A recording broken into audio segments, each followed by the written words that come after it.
হঠাৎ করে কেন আমি তোমাদের পান দেখাচ্ছি সেটাই ভাবছো, তাই তো? খাওয়া দাওয়ার পরে একটু পান না খেলে কেন যেন মাঝে মাঝে ভালো লাগে না, তাই মাঝে মাঝে খাই, মাঝে মাঝে খাই। যখন পান খাই আমার তখন ইচ্ছা করে যে আমিও তখন পান খাই, তাই মার সঙ্গে সঙ্গে আমিও মাঝে মাঝে পান খাওয়া শিখে গেছি। তারপর যত দিয়ে যাই হোক, এই সমস্ত এখন অনেকটা দূরে। এখন আমরা খাবো হচ্ছে অন্য জিনিস সরিয়ে দিলাম। এবার আমরা খাচ্ছি হচ্ছে এক গ্লাস জল নেবো এবং এক গ্লাস জলের মধ্যে ঢকঢক করে জলটা ঢালবো, কারণ আমার এখন পাতলা হতে হবে। এটা আমার সব থেকে বড় টেন্ডেন্সি, কারণ সামনে আমার প্রোগ্রাম আছে এবং আমার স্কিনটাকেও ভালো রাখতে হবে। তার জন্য কী করছেন, চিয়া সিডস নিয়ে নিলাম। চিয়া সিডস আমি ভালো করে জলের মধ্যে গুলিয়ে দিলাম 1 চামচ, এবং এটা আমি পরের দিনের জন্য খেয়ে নেবো। তাহলে পরের দিন খাবো, সেটা আলাদা ব্লগ।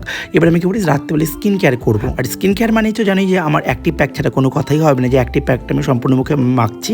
এবং অ্যাক্টিভ প্যাক দিয়ে কী দিয়ে তৈরি সেটা হচ্ছে, সেটা পুরোপুরি অর্গানিক উপায়ে তৈরি, এবং যেটা প্রত্যেক দিন না মাখলে আমার একদম ভালো লাগে না। তো আমি প্রত্যেক দিন আমি অ্যাক্টিভ প্যাক মাখবো, এবং অ্যাক্টিভ প্যাক মাখার পরে আমি সোজা চলে যাই হচ্ছে ঠাকুর পুজো দিতে, কারণ ঠাকুরটা না দিলে আমার হবে না। সমস্ত কিছু গুছিয়ে আমি পার্লারে, তারপরে আমি সমস্ত ঠাকুরকে প্রণাম করে নিই, এবং সমস্ত দেবতাকে অবশ্যই আমি সারাটা দিনে একবারই ভোজি।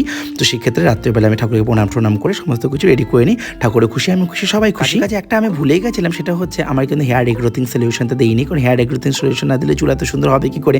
কারণ আমি যে এত কালার করি তারপরে কিন্তু চুলটা এত ভালো থাকে। তুমি আমাকে সবাই জিজ্ঞাসা করো যে চুলটা এত ভালো রাখি কী করে, বা কী করে সম্ভব, এত কালার করার পরে আমার চুল এত ভালো থাকে কী করে? তার জন্য কী করতে হবে, আমি প্রত্যেকদিন কিন্তু হেয়ার রিগ্রোথিং সলিউশনটা দিই, এটাকে দিতেই হবে।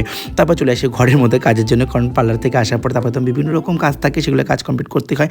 আর আজকে না এই আমার কন্টিউরটা এসছে, এটা ভীষণ ভালো। এই কন্টিউরটাই আমি নিয়ে নিয়েছি, আজকে অনলাইন থেকে এসছে, দামও খুব একটা বেশি নয়। যে সমস্ত ঘর ঝাড়া করতে হয়, কারণ নিজের কাজ নিজে না করে তো হয় না, শুধুমাত্র কাজ মানে পার্লারের কাজ করলে তো হবে না, আয়েস করলে চলবে না। তাই জন্য নিজের কাজ নিজেও করতে হয়, তাই নিজের কাজ নিজে করতে বরাবর ভালোবাসি। কীভাবে আমার মনে কোনো কাজ থাকে না, বা আমি অল্প মানে কাজ করি, কিন্তু আমার সারাদিন পার্লারে এত কিছু দেখার পরেও কিন্তু আমরা কিন্তু অনেক কাজগুলো থেকে তাই সেগুলো কাজ আমার করতে হবে, এবং স্কিনকে নিজেকে কেয়ার করতে হয়। নাহলে আমার এত বয়স হওয়ার পরেও এত অল্প বয়স দেখাবো কী করে? যাই হোক, মুখটা ভালো করে হালকা করে রাফ করে ধুয়ে নিচ্ছি, কারণ এটা আমার করতেই হবে। যতই আমি পার্লার থেকে ব্যাক করি, যতই আমার কষ্ট হোক না কেন, আমি কিন্তু মুখে ফেস প্যাক মাখবই, আর অনেক কিছু মাখবো, সেগুলো ধীরে ধীরে তোমাদেরকে দেখাবো। সেটাই তোমাদেরকে দেখাচ্ছি। দেখো, মুখটা ভালো করে ক্লিন করে নিচ্ছি, এবং ভালো করে রাফ করে ক্লিন করে নিচ্ছি। দেখাচ্ছি আমার রেজাল্টটা কীরকম এলো। জাস্ট ফেস প্যাকটা অ্যাপ্লাই করার পরে দেখো, স্কিনটা জাস্ট নর্মাল, একদম কোনো এডিট করে নিই। কি সুন্দর স্কিনটা গ্লো করছে। আমার কিন্তু একদম শর্ট টাইম হয়ে গেছে, কারণ 11টা বেজে গেছে, খাওয়া দাওয়া আমার কমপ্লিট হয়ে গেছে। তো এইবার কিন্তু আমি মুখের মধ্যে দিয়ে দিচ্ছি হচ্ছে, দেখো ছোট্ট একটা পেটে যে ভুঁড়ি দেখতে পাচ্ছ, ভুঁড়িটা কিন্তু 2 দিন পরে কিন্তু আমার কিন্তু একদম গায়েব হয়ে যাবে, সেটা কিন্তু চেষ্টা করছি।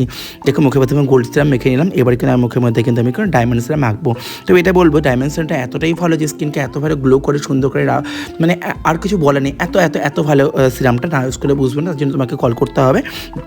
এটা করে একটা আন্ডারের রোল অনটাও নিয়ে নিলাম, কারণ আন্ডারের রোল অন কী হয়, আমার সারাদিন এতটা প্রেশার পড়ে যায়, চোখে ডার্ক সার্কেল আসার চান্স থাকে, তো সেটা আমি ডার্ক সার্কেলটাকে রিমুভ করে দিই। তো সারাদিন এবার সন্ধ্যার থেকে ব্লগটা আমি তোমাদের দেখালাম। এবারে চলো, এবার শোয়ার টাইম, আমি শুয়ে পড়লাম। টাটা, বাই বাই, আবার